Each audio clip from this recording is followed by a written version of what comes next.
Greetings, everyone. My name is Milicent Driver. I am your author, your speaker, your business coach, and I am a podcaster. But I am here today as a speaker with the Summit of the Champions. And I would like to give you a presentation that's dear to my heart that has been an instrument in becoming who I am. And that presentation is From Pruning to Blooming. So we all think about flowers, we think about plants, we think about things like that, and we think about pruning and then getting to the bloom. Even though we bloom throughout, we still have to prune and we still have to take off and strip off things that's on us in order to still flourish. So the presentation that I'm giving today is about from pruning to blooming, to see how that applies to us in our being and how that can actually benefit us in our endeavors as we go forth in business, in our personal lives. But it's always good to be able to identify when we need to be pruned. So I'm going to be sharing my presentation with you today as we go and we look at some of the tools, techniques, and the interesting things about pruning and how we can get to the blooming.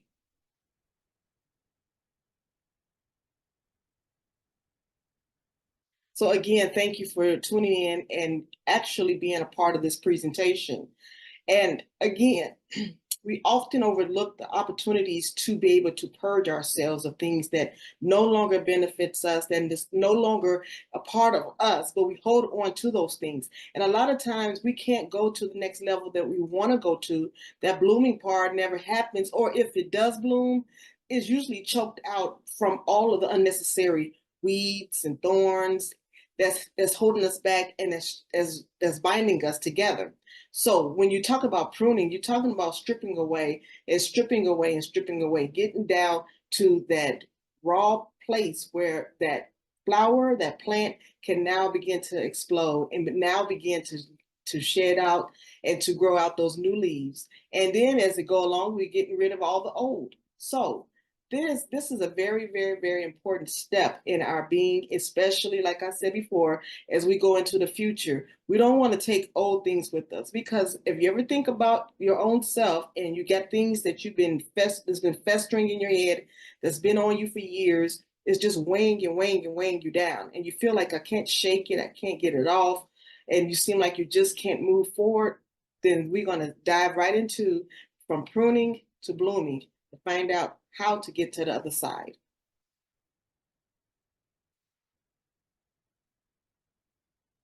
So let me do the introduction.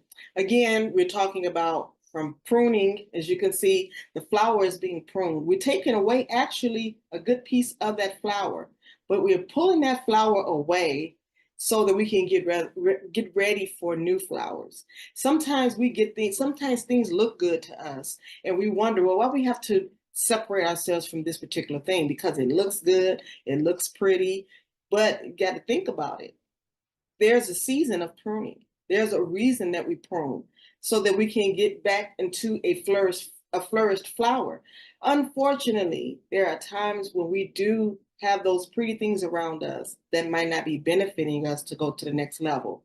So sometimes you just got to make that tough call and say, well, I'm just going to have to prune. I'm going to have to purge. I'm going to have to get rid of. That's not always easy, but it's necessary. So from pruning to blooming, as it states, as a metaphor for personal growth. That is the concept of this. So you can use it for the flowers, you can use it for so many different things, but today we're talking about personal growth. We want to be able to go to the next level without having things, like I say, weighing us down. We're not carrying unnecessary baggage on our shoulders, on our back.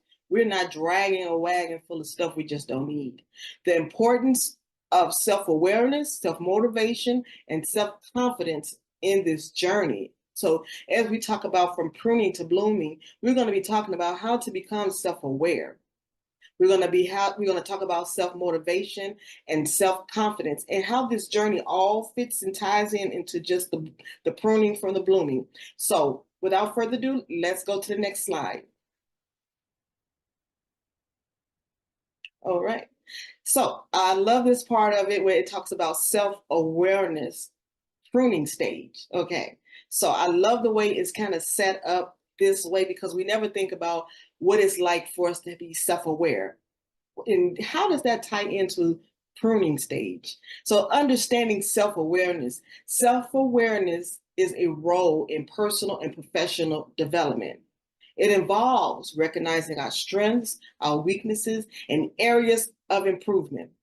That is so important because oftentimes people want to do things and they feel like they just can't get things done. They don't know what's going on.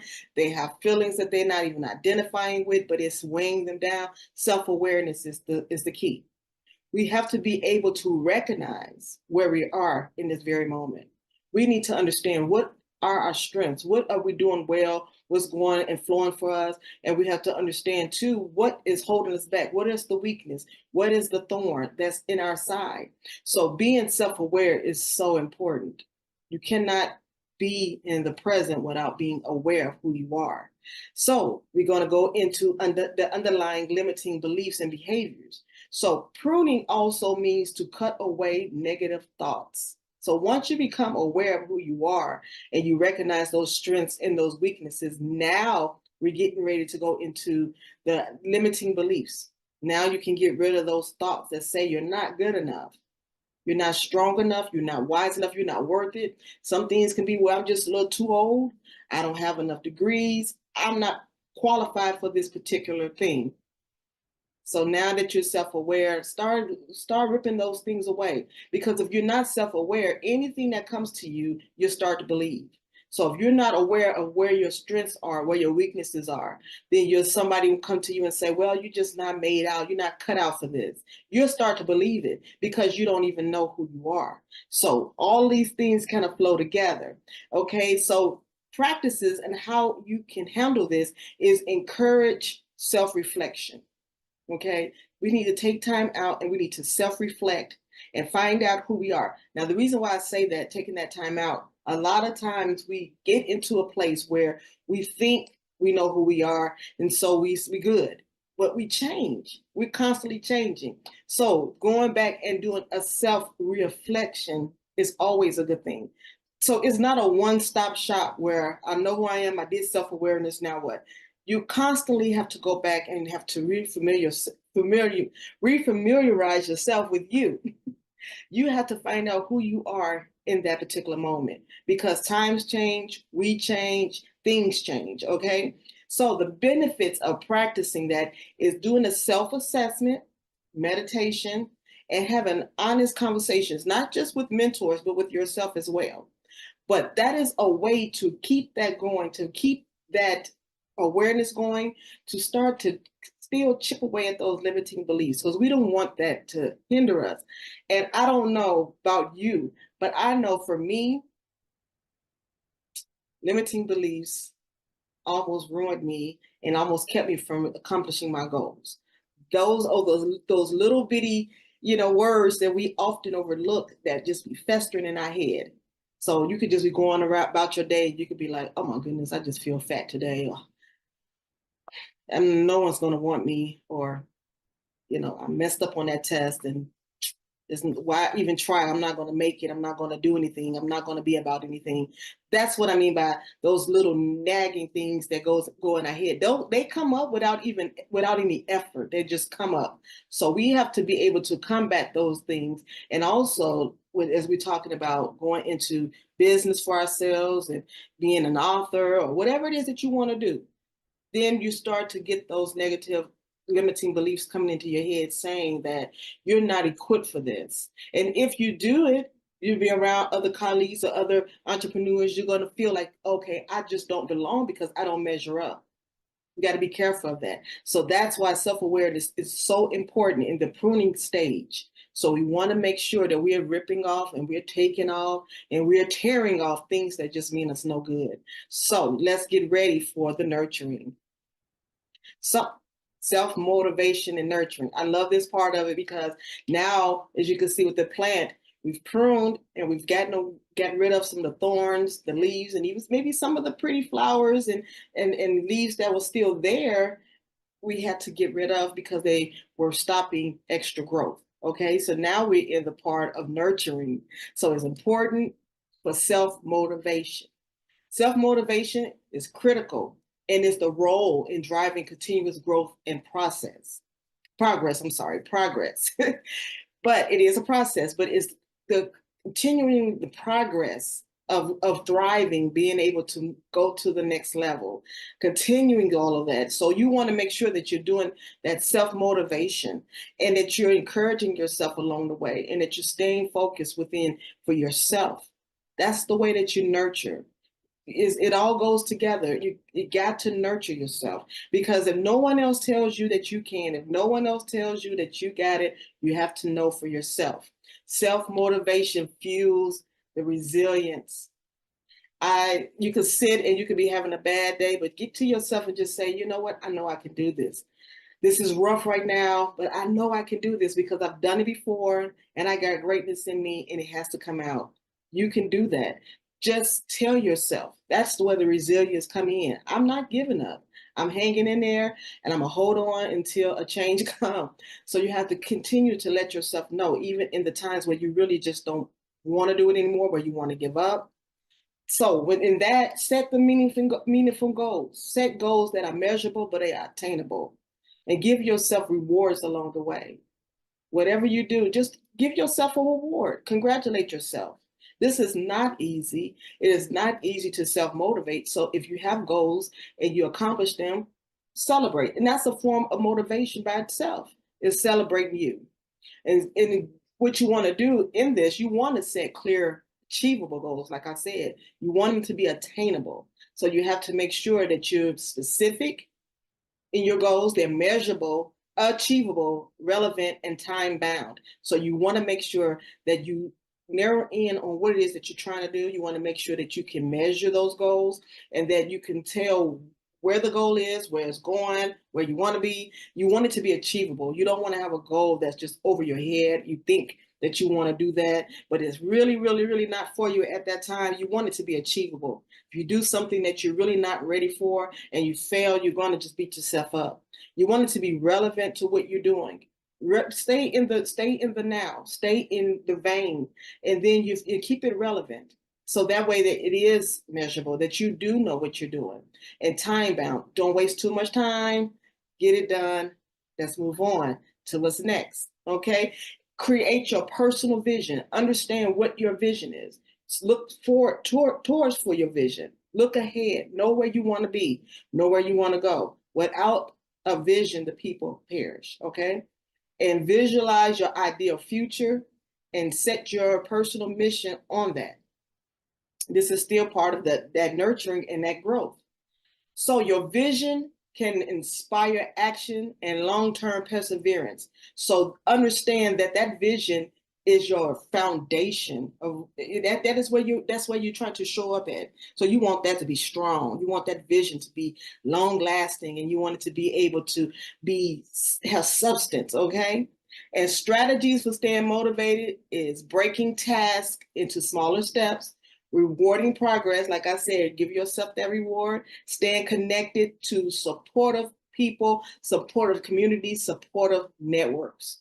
Okay, the role of passion and purpose is maintaining motivation. So when you have a passion and you get that purpose, stay motivated, continue to fuel that motivation within you. Okay.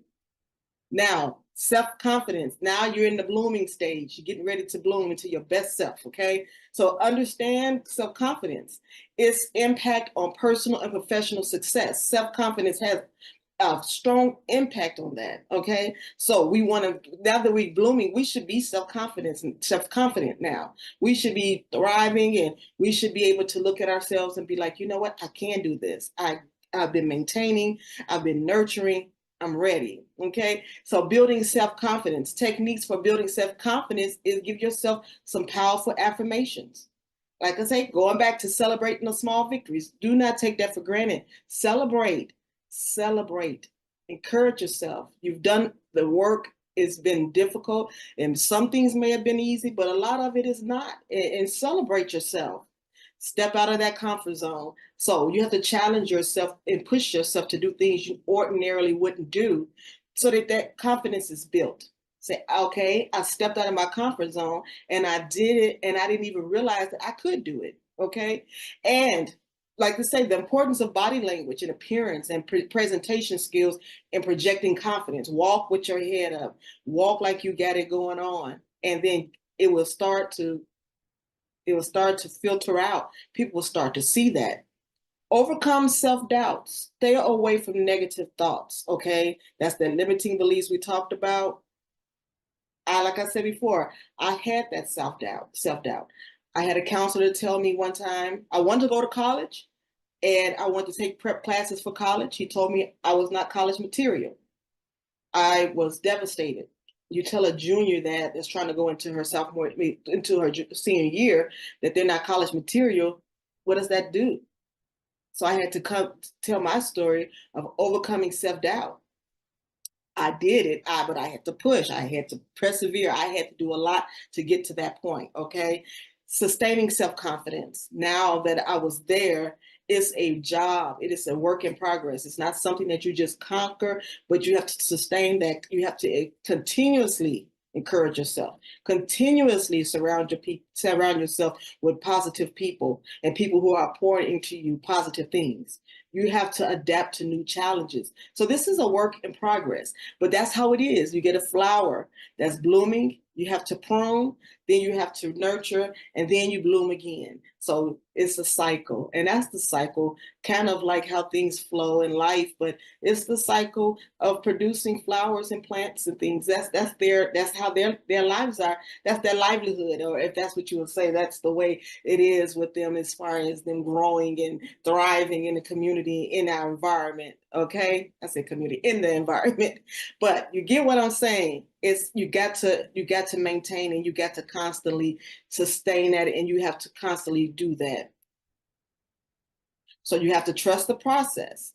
We're planting, we're growing, we're pruning, we're nurturing, now we're blooming. It's just that simple, but you have to adopt it into your life. We look at it here and it's like, okay, I get it, but get it in here that you're planting things that have been planted in you, whether it be good or bad, they're going to bloom. So now we have planted those seeds.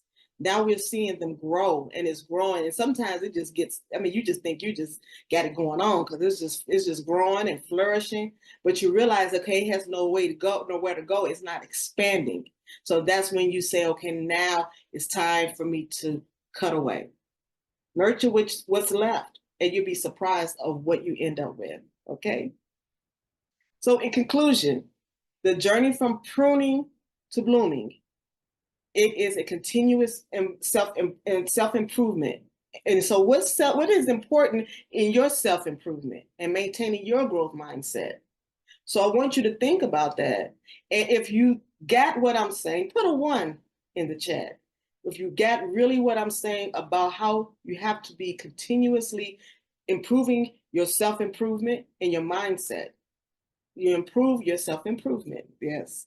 But if you get what I'm saying, please put a 1 in the chat. And that 1 is just confirmation for yourself. Ready to recharge your mindset and unlock your full potential? Sign up for my free mini course on Reset Your Mindset and discover powerful strategies to refresh your outlook, boost your confidence, and kickstart your journey. But you don't want to miss this opportunity to elevate your mindset, okay, and transform your life.